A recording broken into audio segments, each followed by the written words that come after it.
KUHP itu seperti gerbong. Oke. KUHP itu seperti rel. Gerbong itu nggak bisa jalan kalau ada relnya. Coba bayangkan aja. Kasus kemarin dari kita merdeka tahun 45 sampai hari ini, berapa juta orang yang dihukum oleh jaksa, oleh hakim menggunakan KUHP yang lama.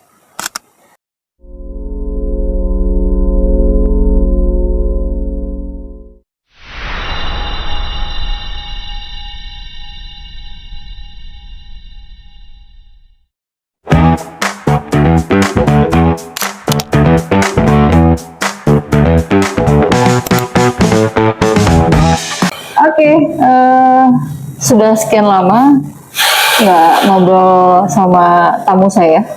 Jadi isinya dari kemarin YouTube-nya jalan-jalan ya.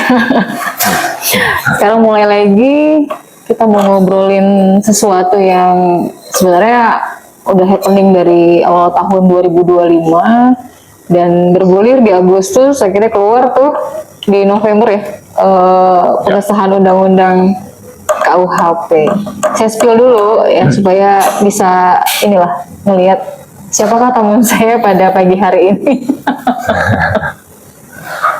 Beliau adalah ketua apa kepala sih? Ketua Prodi, ketua program studi di Fakultas Hukum Universitas Islam Bandung. Nama lengkapnya Pak Ade Mahmud. Pak Ade Mahmud, oke. Lengkapnya Dr. Ade Mahmud SHM. Ya. Gelar tuh harus disebut ya, karena itu bagian dari perjuangan yang tidak mudah. Kompetensi akademik ya. Ya. Oke. Sambil ngopi, nggak apa-apa, sambil ngopi nih Pak Ade. Aduh, siap. Sambil nunggu ngopi ya, yang lagi ya. Ngopi. Sebenarnya ada banyak isu yang hot ya di akhir tahun 2025 berkaitan dengan hukum. Ya. Salah satunya adalah telah disahkannya Undang-Undang KUHP yang akan diberlakukan Januari 2026. Ya. Oke. Minggu depan. Nggak kerasa ya? Minggu depan ya. Tapi jujur masih kontroversi loh itu sebenarnya. Ya. Kalau saya sih gini ya Pak Ade ya, melihatnya pembentukan atau pengesahan Undang-Undang KUHP ini, kalau baca dikit-dikit lah, menyimak apa yang disampaikan para profesor hukum gitu ya, orientasinya itu untuk tidak memberikan option balas dendam. Ya. Jadi mengedepankan orientasinya ya, mengedepankan restoratif ya, berkeadilan, lebih ke sana lah. Cuma kan jadi saya mikirnya gini ya, ini contoh ringan aja. Kalau ada orang yang dapat limpahan uang korupsi misalkan, terus dia cuma diperiksa tapi nggak dipidana, repot juga ya. Ya. Itu contoh kecilnya lah gitu. Nah, pertanyaan pertama saya nih Pak Ade, dengan adanya pengesahan Undang-Undang KUHP ini, apakah memang betul ada pergeseran orientasi hukum di Indonesia setelah ini? Ya. Jelas banyak. Wah, langsung dijawab. Kalau kita mau saya harus diskusi, nyatet ya. kalau kita mau diskusi soal hukum pidana pagi ini ya nggak cukup 1 jam.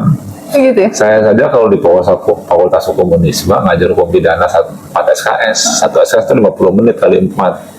Berarti 200 menit sekali ngajar. Nah, ini kita mau bahas 2 hal kan? Ya. Yang pertama pengesahan KUHP Ya. tahun 2023 sudah dilaksanakan. Dan satu lagi adalah KUHP-nya. Pengesahan KUHP yang sudah dilakukan oleh DPR dan pemerintah November 2025. Dan kedua undang-undang itu akan berlaku bersamaan di tanggal 2 Januari 2026. Nah, Bu Heni, kalau kita bicara 2 peraturan itu, saya bicara coba satu-satu deh ya. Oke. Satu. Saya sambil nyatet ya. Ya. Yang pertama kita bicara KUHP dulu deh. Kita pisahkan dulu KUHP ya. Oke. Kita KUHP dulu. Nah, KUHP itu kitab undang-undang hukum pidana yang mengatur perbuatan yang dilarang oleh negara dan diancam dengan sanksi pidana bagi barang siapa yang melanggarnya. Benar. Ya. Nah, lanjut aja. nah ini kita kopinya dan kopinya. Terima kasih. Oke, terima kasih Mas. Nah, ya. Nah, kita harus tahu sejarahnya. Kalau ingin mengkritik harus tahu sejarah mengapa kita menggunakan KUHP di zaman Belanda. Ya. Jadi KUHP itu diberlakukan sejak tahun 1800. Ya, waktu kita dijajah oleh pemerintah kolonial Belanda. Dan baru tahun 1946 kita mengakui KUHP sebagai bagian dari sistem hukum nasional kita. Oke. Ya, dengan Undang-Undang 1 tahun 46. Nah, sejak kita merdeka tahun 1963 mulailah dilakukan perubahan dari KUHP warisan Belanda menuju KUHP nasional.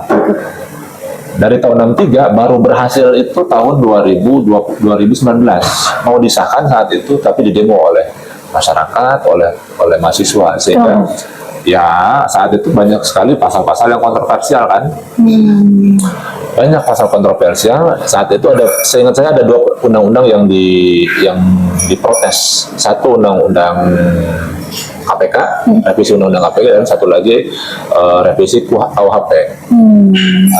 Revisi undang-undang KPK berhasil disahkan, tapi revisi KUHP tidak berhasil, sehingga mundur. Mulai digodok lagi tahun 2022 dan berhasil disahkan tahun 2023. Ya, tahun 2023 dan berlaku nanti Januari tahun depan. Nah, pertanyaannya mengapa sih harus direvisi, harus diubah?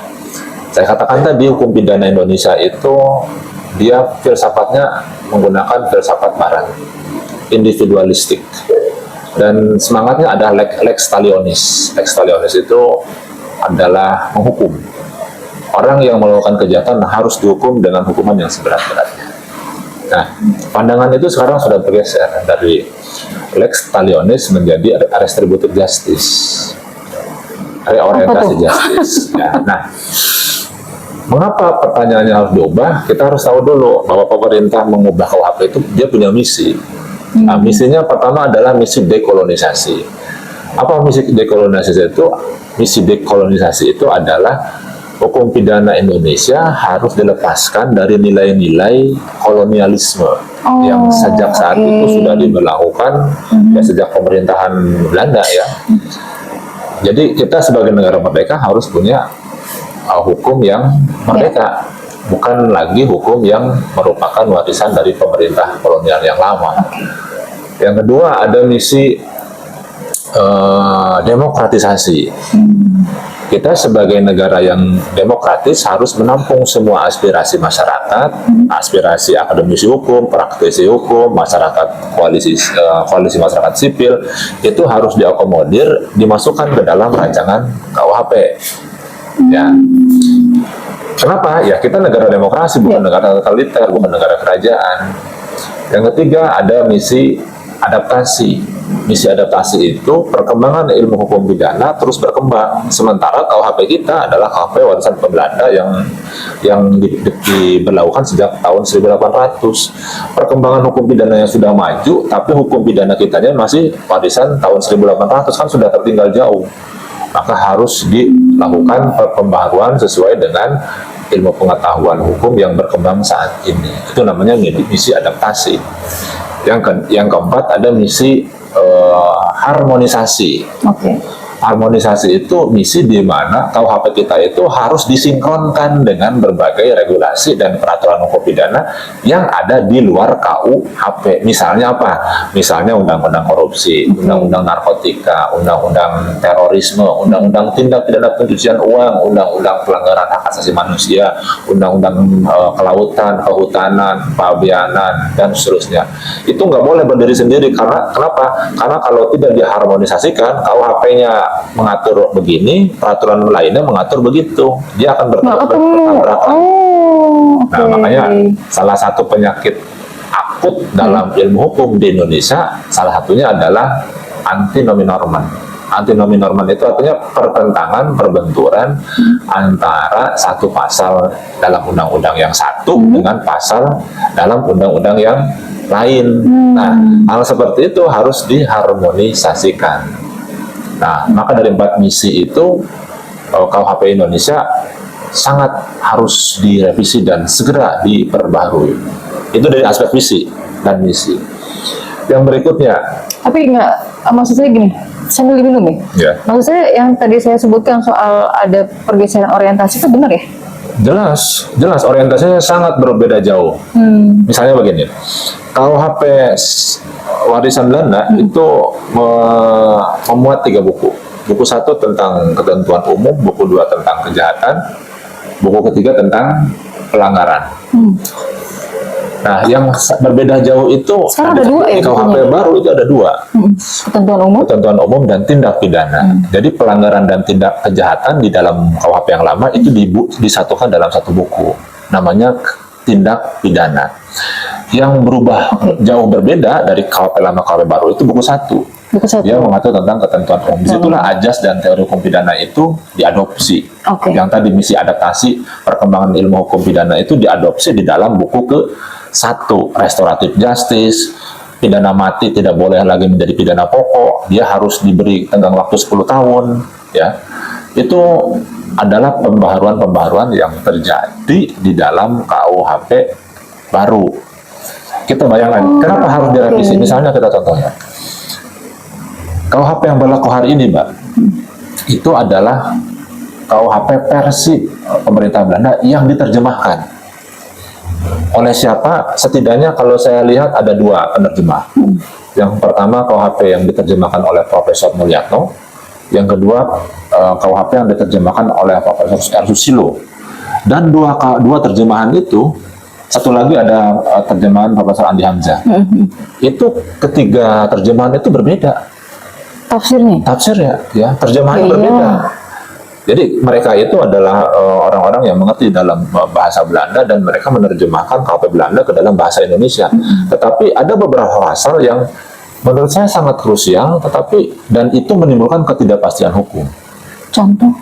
Contohnya ya, misalnya di dalam pasal 221 itu pasal tentang obstruction of justice. Itu pasal tentang merintangi penyidikan. Perintangan penyidikan. Menurut Profesor Mulyatno, ya, yang dimaksud obstruction of justice itu adalah melarikan diri. Tapi menurut Susilo, yang dimaksud obstruction of justice itu adalah merintangi penyidikan. Itu kan 2 hal yang berbeda. Ya. Nah, dalam konteks ini yang benar yang mana? Menurut saya yang benar obstruction of justice itu adalah terjemahannya Susilo, yaitu merintangi penyidikan. Ya, merintangi penyidikan itu misalnya dalam kasus siapa mantan ketua DPR, ya, Setia Novanto.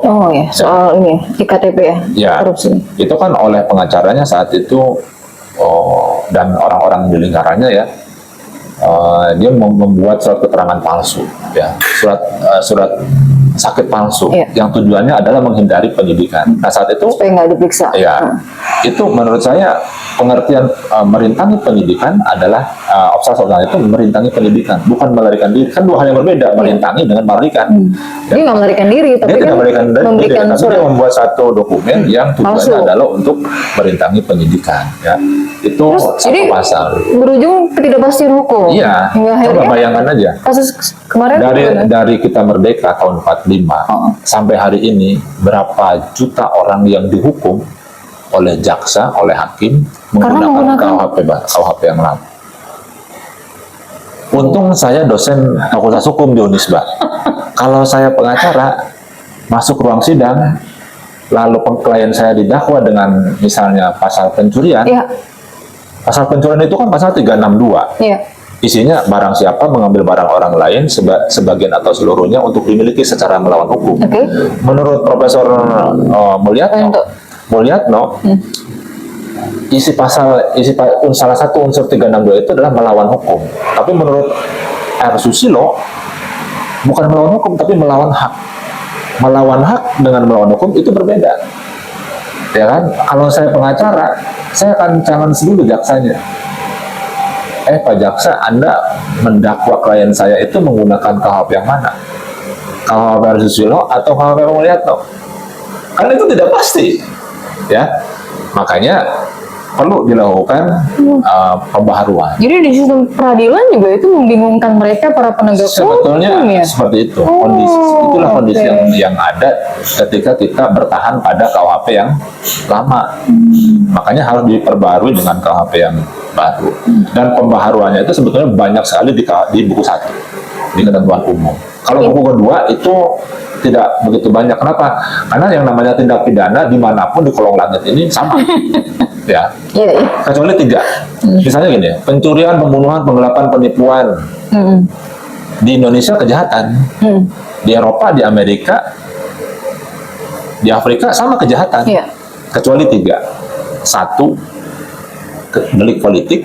2, delik kesusilaan. 3, delik penghinaan. Itu antara satu negara dengan negara lain berbeda. Tapi yang lainnya sama. Ya, jadi hampir tidak ada perubahan yang signifikan di dalam buku 2 KUHP. Tapi kalau dalam buku 1, disitulah perubahan yang sangat signifikan. Karena ajas teorinya sudah berubah dari tahun 1800 ke ajas dan teori pidana yang modern. Gitu. Itu dari segi KUHP. Dengan kata lain, orang-orang yang sudah terhukum menggunakan tafsir Pak Mulyatno, iya, itu harus ada pertimbangan hukum kembali ya, peninjauan kembali atau gimana? Ya. Istilahnya? Tidak begitu. Artinya dengan KUHP yang lama itu kan ada hukum acaranya. Hukum acaranya namanya Kitab Undang-Undang Hukum Acara Pidana. Itu diterbitkan sejak tahun 1981. Jadi KUHP-nya tahun 46, KUHP-nya tahun 81. Jadi gini, ilustrasinya gini, Mbak. KUHP itu seperti gerbong. KUHP itu seperti rel. Gerbong itu nggak bisa jalan kalau ada relnya. Nah, KUHP dan KUHP itu ilustrasinya seperti itu. Nah, sekarang kalau kita bicara KUHP dan KUHP yang baru, dia nggak bisa berjalan sendiri-sendiri. KUHP-nya baru, KUHP-nya juga harus menyesuaikan. Makanya November bulan lalu, ya kan, pemerintah segera mengesahkan KUHP yang baru karena ini adalah bagian dari sistem hukum pidana yang harus berlaku di tahun mendatang. Nggak bisa KUHP yang baru menggunakan KUHP yang lama yang tahun 81. Ya, jadi KUHP-nya harus menggunakan KUHP yang baru. Contohnya misalnya. Berarti harus diterbitkan juga ya? Harus, kan sudah kemarin. Jadi kalau KUHP tahun 2023 disahkan, berlaku Januari 2026. Nah, dari 2023 ke 2026 itu pemerintah harus bekerja keras melakukan sosialisasi terhadap akademisi, praktisi, terutama polisi, jaksa, hakim, pengacara. Nah, ini orang-orang yang harus memahami betul KUHP. Berikutnya, KUHP nggak bisa jalan kalau tidak ada KUHP. Nah, makanya KUHP-nya kemarin di bulan November disahkan juga. Kalau nggak salah tanggal 18 November disahkan rancangan KUHP yang menjadi KUHP. Sekarang belum ada nomornya. Saya ingat saya belum ada nomor, belum ada tahun. Tapi saya yakin tahunnya 2025. Ya, nomornya tinggal menunggu dari DPR saja, dari pemerintah. Jadi ibaratnya gitu ya, gerbong dan rel. Jadi gerbong nggak akan jalan kalau nggak ada relnya. Dan memang sudah ditetapkan juga kemarin ya, KUHP-nya ya. Jadi dua undang-undang itu sekarang tinggal menunggu saja tanggal 2 kita sudah running. Berarti kenapa ada yang kontra ya? Jadi contohnya gini nih, soal penangkapan atau penyitaan ya, penyitaan aset. Ada beberapa orang yang merasa bahwa dengan lahirnya atau diterbitkannya KUHP kemarin itu bisa menyulitkan orang yang terkena unsur pidana. Artinya sebenarnya belum tentu dia terlibat dalam kasus pidana itu, tapi dengan adanya narasi bahwa ada kewenangan dari penegak hukum untuk bisa melakukan penangkapan. Jadi tanpa harus ada dua barang bukti ya? Itu bisa dilakukan penangkapan dan lain sebagainya. Ini yang lagi diributin nih sebenarnya kan. Berarti kalau pertanyaan itu berarti kita akan membahas KUHP nih ya? KUHP ya? Bukan KUHP ya? Ini harus lurus dulu nih. Jadi KUHP itu hukum yang mengatur tentang bagaimana cara hukum material itu dilaksanakan. Nah, KUHP itu hukum material. Ya, KUHP itu nggak bisa dilaksanakan kalau tidak ada hukum formilnya. Hukum formil itu namanya KUHP. KUHP itu mengatur tentang cara bagaimana menangkap, menahan, menggeledah, ya. Oke, KUHP ya. Ya, itu KUHP. Jadi di dalam KUHP yang lama ada namanya upaya paksa. Ya, upaya paksa itu wewenang dari kepolisian, wewenang dari kejaksaan, wewenang dari pengadilan. Nah, di KUHP yang lama ada 5 upaya paksa. Penangkapan, penahanan, penggeledahan, penyitaan, dan pemeriksaan surat. Ada 5. 5 upaya paksa ini harus dilaksanakan sesuai dengan prosedur yang diatur di dalam KUHP. Oke. Di dalam KUHP yang baru diatur 9 upaya paksa. Ditambah dari 5 menjadi 9. Penangkapan, penggeledahan, penyitaan, pemeriksaan surat, kemudian pemblokiran rekening, penyadapan, penetapan tersangka, dan pencekalan ke luar negeri. Jadi dari 5 menjadi 9. Nah, pertanyaannya, oh berarti negara kalau gitu represif dong, makin represif, dia bisa sewenang-wenang. Karena dari 5 ditambah 4 jadi 9. Nah, mengapa ditambah menjadi 9? Karena hukum pidana harus mengikuti perkembangan yang terjadi di masyarakat. Ya, ada banyak sekali modus-modus kejahatan yang berkembang yang sebelumnya tidak diatur dalam upaya paksa di dalam KUHP yang lama, sehingga dia harus dimasukkan di dalam KUHP yang baru. Misalnya orang mau melarikan diri kemana, ke luar negeri, maka ke luar negeri itu harus dimasukkan di dalam upaya paksa. Dia nggak boleh pergi ke luar negeri ketika proses pemeriksaannya sedang berlangsung. Nah, yang perlu dicatat dan diketahui oleh masyarakat, 5 menjadi 9 itu ada argumentasinya, dan 9 upaya paksa itu semuanya harus izin ketua pengadilan. Ya, kecuali 3. Oh, tetap harus izin. Ada statement itu. Ya, ada aturannya. Harus izin ketua pengadilan. Ya, kecuali penetapan tersangka. Ya, penetapan tersangka itu tidak harus izin ketua pengadilan. Penahanan itu tidak harus izin ketua pengadilan. Karena? Kalau penangkapan harus, karena belum ada hak yang dilanggar, ya. Jadi kalau penahanan itu dia bagian dari penyidikan, ya? Bagian dari penyidikan. Jadi 9 upaya paksa itu dilakukan dalam proses penyidikan. Penyidikan itu dilakukan oleh Polri. Ya, penuntutan oleh jaksa, pemeriksaan di sidang oleh pengadilan.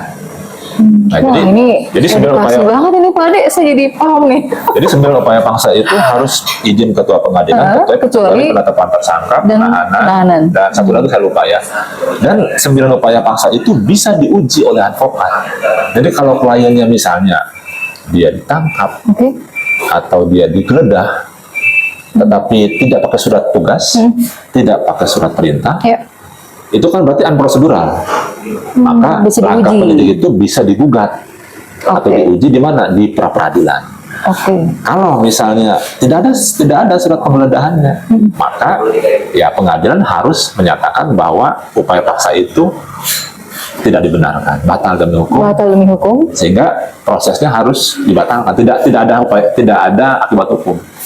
Misalnya, Mbak ini ditetapkan jadi tersangka tanpa berdasarkan 2 alat bukti. Jadi penetapan tersangka itu kan harus berdasarkan 2 alat bukti. Alat buktinya cuma 1. Ditetapkan jadi tersangka, keluar surat penetapan tersangka.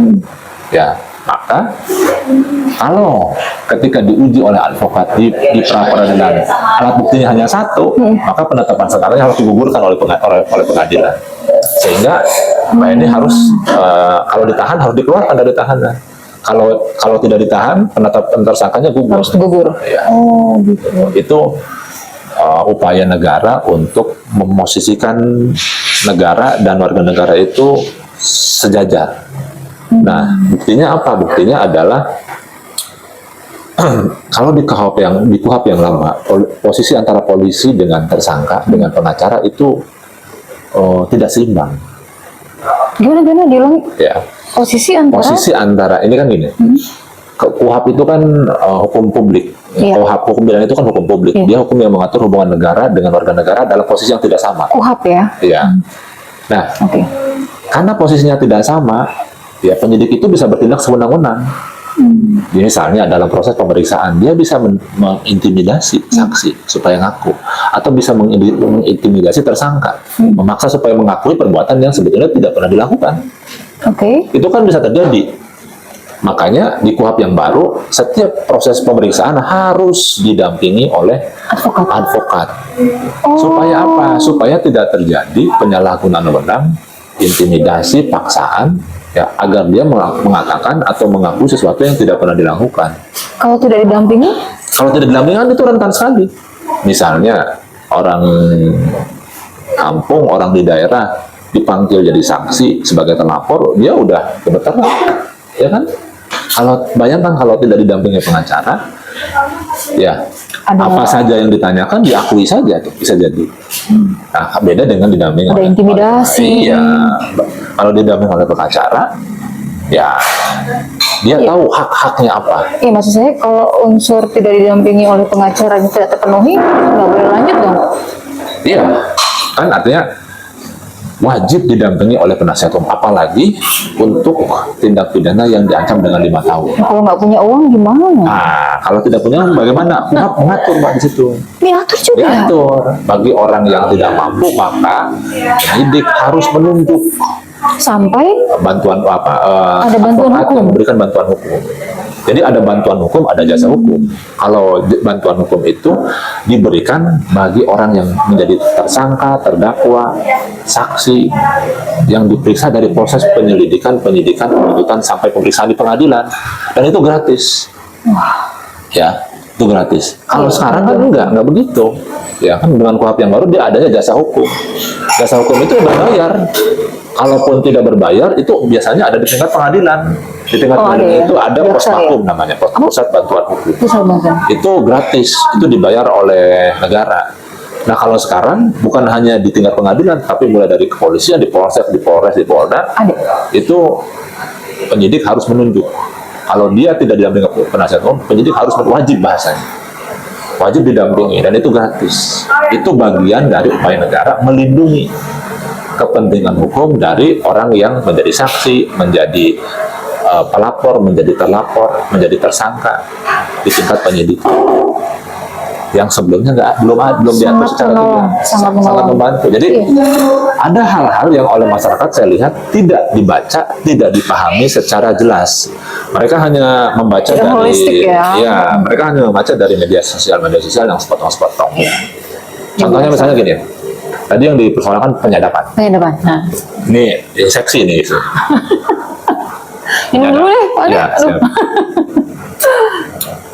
ini soal penyadapan. Ya. Rame nih, tapi makasih loh Pak Ade, saya jadi terbuka lah ini. Iya. Karena selama ini amigdalanya ketutup nih soal KUHP. Penting banget untuk soal penyadapan nih. Penyadapan itu kan salah satu dari 9 upaya paksa tadi. Iya. Nah, salah satu itu penyadapan, Mbak. Iya. Penyadapan itu di KUHP yang lama, yang sekarang itu nggak diatur. Ya, penyadapan itu hanya diatur di undang-undang khusus di luar KUHP. Ya, misalnya di undang-undang korupsi. Jadi dia nggak masuk hukum publik ya? Ya, dia masuk hukum publik, tapi dia diatur secara khusus di undang-undang. Misalnya KPK boleh menyadap. Ada di undang-undang KPK-nya boleh menyadap. Tapi di kepolisian itu hanya untuk tindak pidana tertentu. Ya. Nah, di KUHP yang lama tidak ada mengatur soal penyadapan. Di KUHP yang baru mengatur penyadapan. Mengapa di KUHP yang baru mengatur penyadapan? Karena banyak kejahatan yang menggunakan perkembangan, memanfaatkan kemajuan teknologi, sehingga teknik penyidikan pun harus mengikuti perkembangan kejahatan. Paham. Makanya penyadapan di situ diatur sebagai upaya paksa. Penyidik boleh melakukan penyadapan pada proses penyidikan. Nah, muncul kan pro kontra di masyarakat. Penyadapan itu bisa melanggar hak asasi manusia. Salah satunya adalah hak privasi. Komunikasi orang bisa diambil secara melawan hukum, kan begitu. Karena nggak tahu nih orangnya ada atau enggak pelanggaran hukum, pelanggaran HAM gitu maksudnya. Pelanggaran HAM. Nah, pendapat itu tidak salah. Tapi hukum juga mengaturnya secara hati-hati. penyadapan di KUHP itu memang diberikan kepada penyidik dalam proses penyidikan untuk mendapatkan bukti. Tetapi ingat, penyadapan dalam KUHP itu dalam ayat, kalau tidak salah pasal 136, penyidik dalam proses penyidikan dapat melakukan penyadapan. Ayat 1-nya. Ayat 2-nya mengatakan penyadapan sebagaimana dimaksud dalam ayat 1 diatur lebih lanjut dalam undang-undang. Artinya apa? Artinya sepanjang belum ada undang-undang yang mengatur tentang penyadapan, maka penyidik tidak boleh melakukan penyadapan. Jadi kita tinggal nunggu DPR dan pemerintah membentuk undang-undang tentang penyadapan. Tapi kan sebelumnya sudah ada di Undang-Undang KPK ya? Di Undang-Undang KPK, tapi khusus untuk korupsi. Untuk tindak pidana yang lain nggak boleh. Terorisme? Nggak boleh. Kecuali kalau di Undang-Undang Terorisme dibolehkan. Maka penyidik Polri boleh melakukan penyadapan. Jadi sepanjang tidak diatur dalam undang-undang, tidak boleh dilakukan. Karena penyidik itu hanya boleh melakukan tindakan penyidikan seperti yang diatur dalam undang-undang. Dia tidak boleh melakukan penafsiran. Ini yang saya maksud tadi, perlu adanya RUU penyesuaian pidana. Penyesuaian pidana itu tentang sanksi pidananya beda lagi. Kalau ini tentang prosedur. Prosedurnya. KUHP itu kan mengatur tentang prosedur beracara. Berarti masih banyak PR-nya. Banyak sekali. Makanya saya bilang tidak bisa diselesaikan dalam satu podcast. Ya. Saya lanjutkan tadi ya. Misalnya dia diatur dalam undang-undang. Jadi kalau nggak ada undang-undangnya, ya nggak bisa penyidik polisi itu melakukan penyadapan. Saya yakin dalam waktu tidak lama undang-undang penyadapan itu akan disahkan. Ya. Sudah digodok pasti. Sudah digodok. Sebentar. Meskipun polisi punya ya kemampuan untuk melakukan penyadapan. Pasti punya. Mereka pasti punya instrumen, punya kan ada teknologi ya, punya teknologi untuk melakukan penyadapan. Tapi kan itu harus dilakukan berdasarkan hukum. Ya kan? Kerangkanya harus kerangka hukum. Iya, nggak boleh sembarangan mau nyadap gitu, nggak mungkin. Jadi penyadapan di dalam KUHP itu diatur. Nah, kalau belum ada undang-undang penyadapannya nggak boleh menyadap. Nah, misalnya penyadapan itu harus izin ketua pengadilan. 2 kali 24 jam ketua pengadilan harus mengeluarkan izin. Kalau misalnya ketua pengadilan menolak, tidak boleh kamu menyadap. Terus dia tetap menyadap. Gimana tuh? Berarti itu masuk nanti hasil penyadapan itu masuk kategori unlawful evidence. Apa tuh gitu? Bukti yang diperoleh secara melawan hukum. Karena dia diperoleh bukti diperoleh secara melawan hukum. Misalnya saya polisi nyadap ininya ya, hukum tuh ya luar biasa Pak Ade. Sebenarnya saya nyadap nih Mbak Hendy.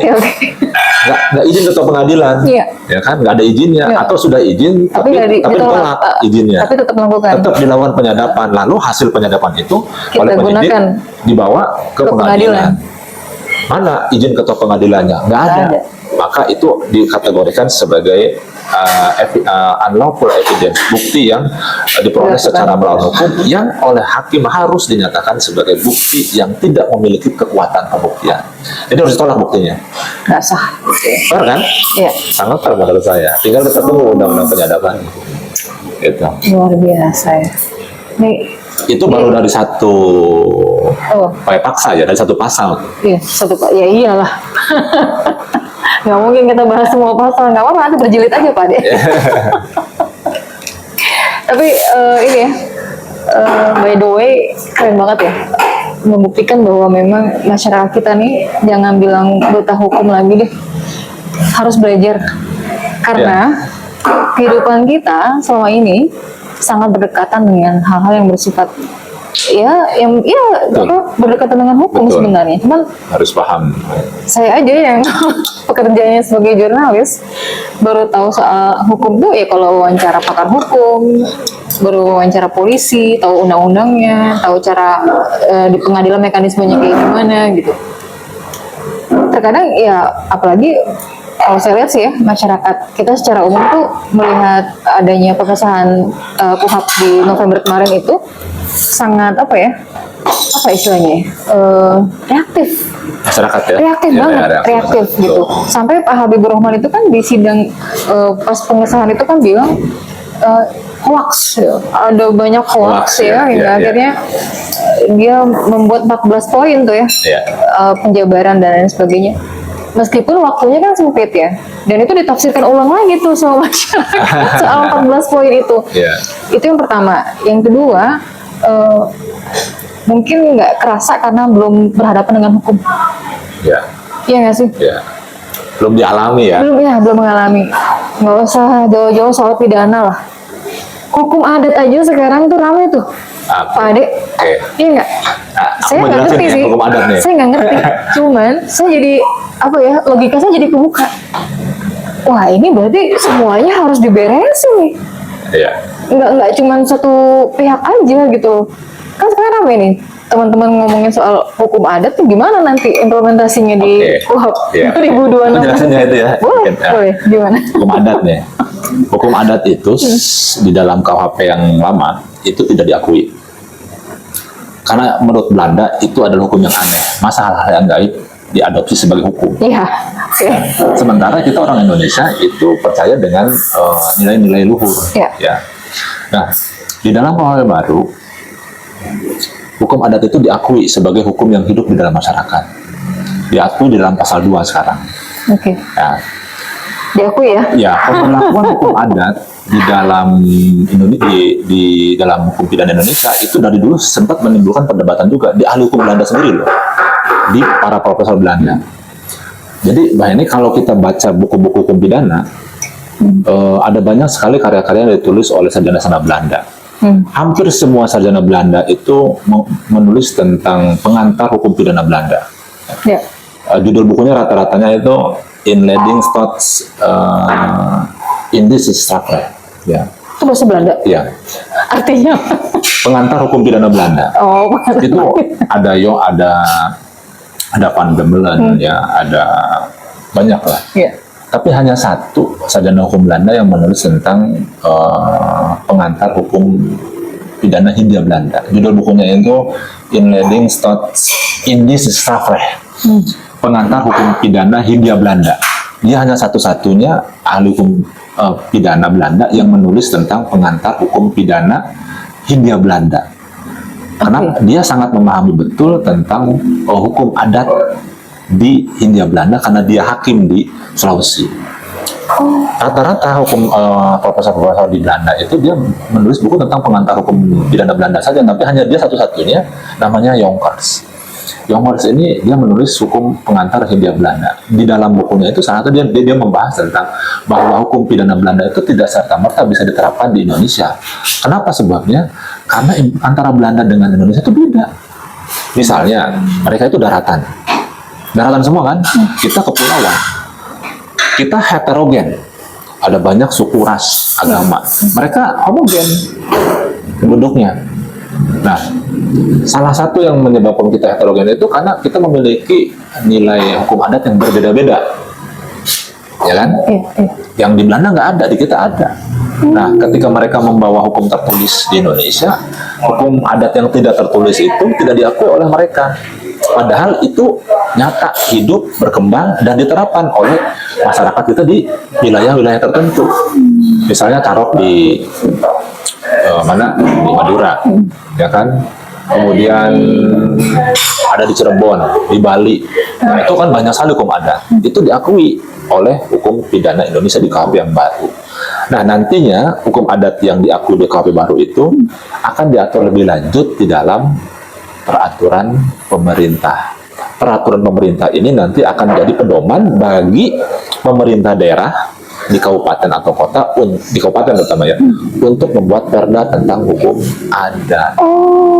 Gitu. Jadi kenapa dimandatkan kepada daerah? Karena mereka yang tahu tentang hukum adat di daerahnya masing-masing. Jadi hukum adat yang diakui dalam KUHP yang baru itu, satu, syaratnya tidak bertentangan dengan Pancasila. Dua, tidak bertentangan dengan Undang-Undang Dasar 45. Tiga, tidak bertentangan hak asasi manusia. Empat, tidak bertentangan dengan prinsip-prinsip hukum yang diakui oleh bangsa-bangsa yang beradab. Kalau empat itu tidak bertentangan, maka silahkan diatur di dalam perda masing-masing di daerah. Itu wujud. Di garis besarnya aja. Ya, itu wujud dari pengakuan kita itu bangsa yang memiliki hukum adat. Heterogen. Ya, heterogen itu kan, heterogen itu harus dijaga kelestariannya. Maka diakui dalam hukum pidana kita dalam pasal 2 itu. Yang sebelumnya oleh pemerintah Belanda itu dinilai itu hukum yang aneh. gitu. Ya mereka mengatakan Anda karena mereka bangsa Barat, kita bangsa Timur. Gitu. Oke. Nah, itu soal hukum adat. Oke. Kayaknya agak mundur dikit nih pembahasannya. Ya. Saya keingetan hukum adat karena teman-teman saya di FH Unpad juga kemarin ngobrolin soal hukum adat ini di KUHAP gitu, jadi kepikiran aja. Jadi ternyata bisa ya diturunkan menjadi perda di masing-masing Ya, daerah. karena itu amanat dari KUHP sendiri. Ya. Dan fungsinya untuk keseimbangan ya berarti ya? Iya, jelas. Karena begini, kenapa diberlakukan? Karena ada perbuatan yang tidak diatur di dalam KUHP, di dalam buku 2 tentang tindak pidana, tetapi dia dianggap sebagai perbuatan tercela di masyarakat itu. Ya kan? Kalau tidak dihukum, ini akan menimbulkan ketidakseimbangan di masyarakat. Maka dia harus dihukum dengan menggunakan hukum adat. Nah, pengakuan hukum adat sebagai hukum yang berlaku di Indonesia itu diakui dalam KUHP sebagai induknya, induk hukum pidana. Gitu. Ini yang lagi ramai juga nih soal restoratif justice. Oke, ya siap. Kayaknya ini akan menjadi pembahasan terakhir kita sebelum nanti kita jeda lagi deh buat bab selanjutnya nih. Iya. Karena Pak Ade juga kayaknya ini nggak bisa sebentar sih ya. Harus berjilid-jilid ya. Harus pat-pat. Apalagi nanti setelah pengesahan. Nah itu setelah pengesahan, setelah diberlakukan Januari pasti itu banyak tuh rame itu. Ya. Nah gimana nih soal restoratif justice yang selama ini orang melihat, bukan orang sih ya, sebagian pihak melihat ya udah itu jadi senjata untuk mereka yang terjerat tindak pidana. Dengan RJ, hukuman mereka nanti akan diringankan. Barangkali juga asetnya akan aman mungkin ya. Saya nggak paham sih. Gimana tuh? Ini panjang ya. Panjang juga. Saya kira cuma sebentar. Ini di hukum pidana yang lama itu tujuan penjatuhan sanksi itu hanyalah untuk pembalasan. Nah, dalam ilmu hukum, saya selalu mengajarkan di mahasiswa Fakultas Hukum Unisba itu bahwa tujuan hukum itu kan ada 3, ada kemanfaatan, keadilan, dan kepastian, atau keadilan, kemanfaatan, kepastian. Itu namanya konsep Gustav Freiberg itu dipakai di dalam penyusunan KUHP kita. KUHP kita hanya mengedepankan kepastian.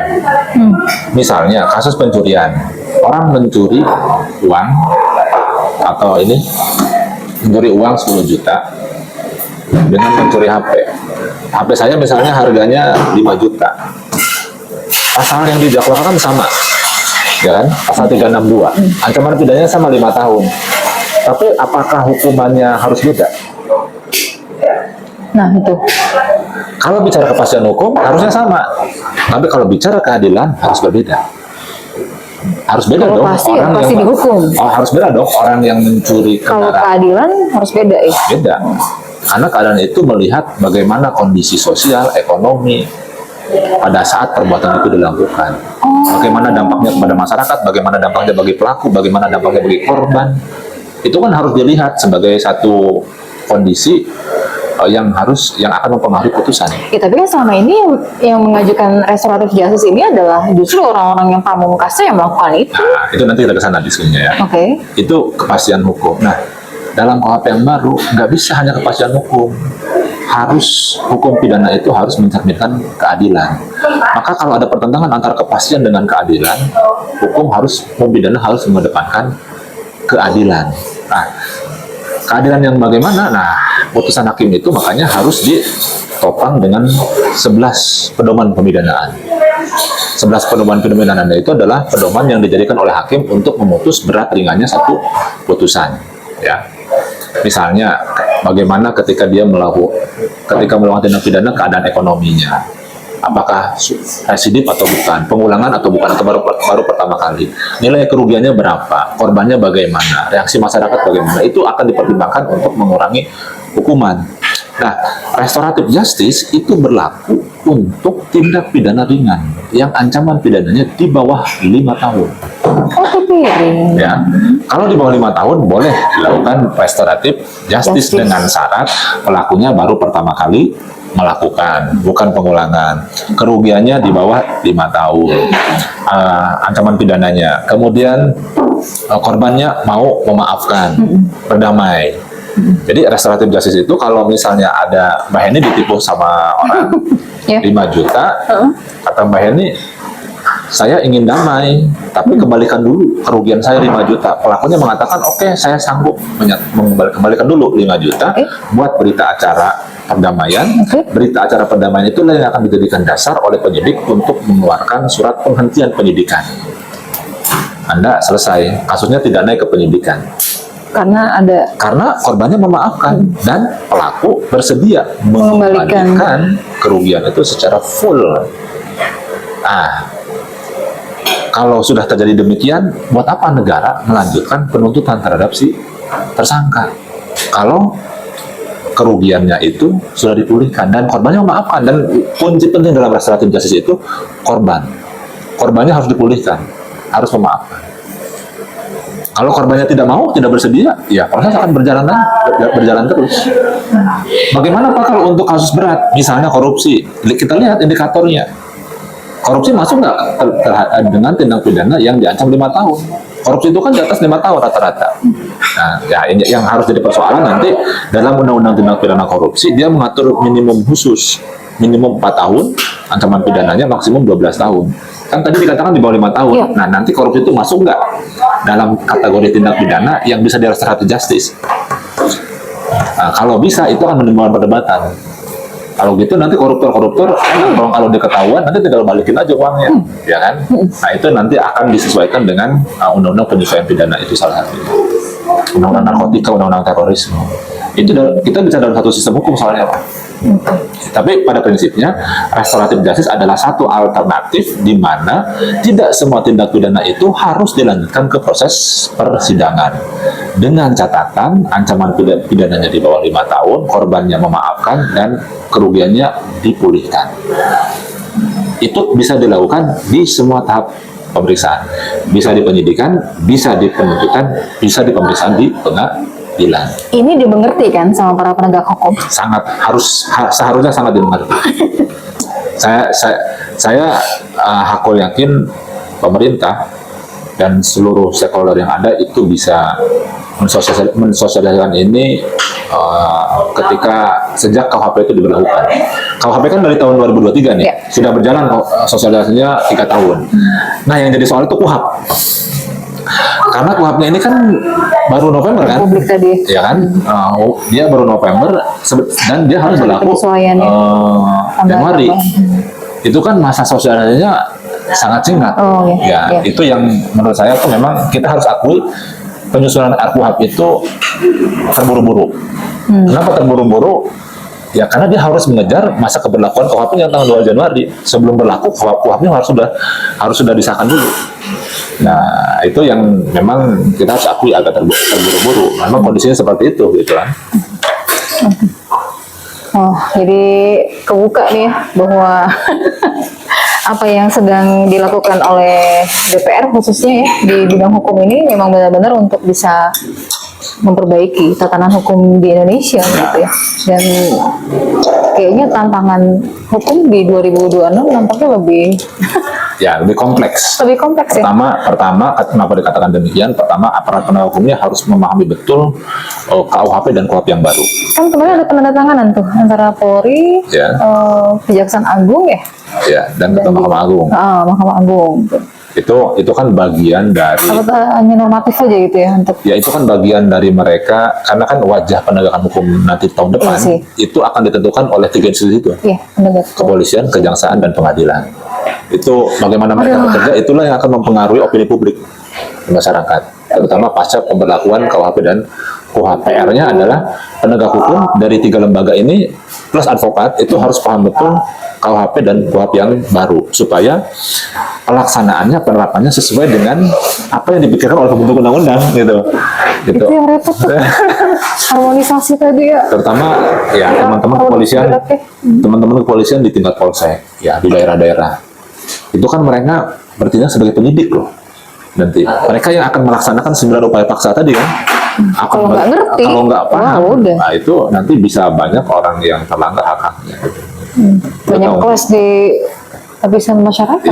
Jadi tujuannya baik, mudah-mudahan juga bisa terlaksana dengan baik kalau memang sosialisasinya itu bisa merata di seluruh wilayah Indonesia. Ya, Pak Kapolri kalau bisa Ya. dididik ya sampai di tingkatan polsek gitu. Ya karena kejahatan nggak mengenal waktu, nggak mengenal lokasi dan lain sebagainya, dan mendadak lah begitu ya kejadiannya, nggak pernah direncanakan gitu. Kecuali korupsi ya. Kalau korupsi itu menurut saya sudah terencana, sudah terlembaga, dan perlu ada banyak perangkat tambahan sih kalau kata saya. Kayaknya kurang deh undang-undang KPK soal penyadapan tuh kurang tuh kayaknya. Masih harus banyak lagi tambahannya. Oke, terakhir, the last but not the least nih Pak Ade. Mau nyampein apa sama teman-teman yang akan memilih hukum sebagai jalur hidupnya? Ya. Enggak, ini mah di luar konteks ya. Karena saya punya anak yang cita-citanya pengen masuk fakultas hukum nih. Oke. Gitu ya. Apa sih yang harus disiapin nih? Pak Ade kan dari tadi saya dengerin tuh kayaknya jadi kayak buku berjalan gitu ya. Semua ilmu tuh kayaknya, waduh, luar biasa gitu ya.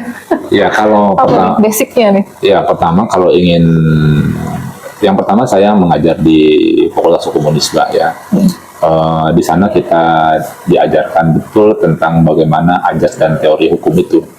Dan ajas dan teori hukum itu bisa kita peroleh pemahamannya melalui pertama dengan cara membaca. Jadi kalau ada anak adik-adik ingin masuk ke Fakultas Hukum, pertama dia harus mulai gemar membaca. Nah, itu pertama. Yang kedua, anak calon mahasiswa Fakultas Hukum itu harus sering berdiskusi. Jadi apa yang dia baca, dia harus diskusikan dengan satu kelompoknya. Ya. Yang ketiga, mulai belajar bernalar. Karena hukum itu salah satunya adalah penalaran. Ya, penalaran hukum itu penting banget.